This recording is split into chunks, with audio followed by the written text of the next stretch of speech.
Hello dear candidates, this side Zoya, and if you are planning to take admission in engineering colleges in Karnataka, you must have heard the name of KCET and COMET exam.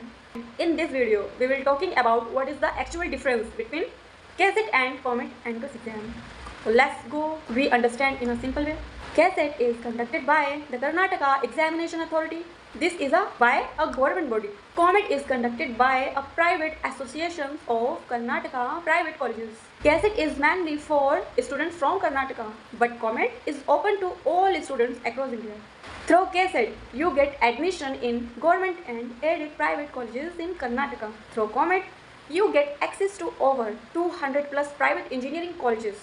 It means if you want to admission in top engineering colleges in Bangalore, you must give COMET entrance test. KCET colleges usually have lower fees, especially for Karnataka students. COMET colleges have higher fees since these are private institutions.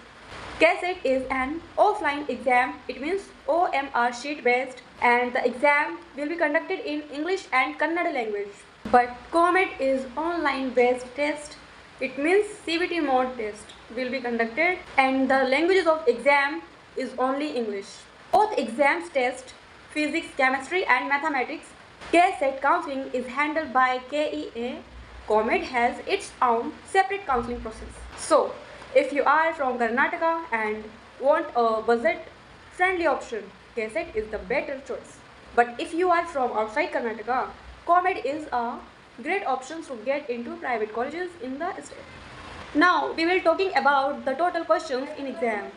Total questions 180 consist in both exam KCET and COMET, in which 60 each in physics, chemistry and maths. In both exams, 1 mark is awarded for every correct answers and no negative marking in both exams.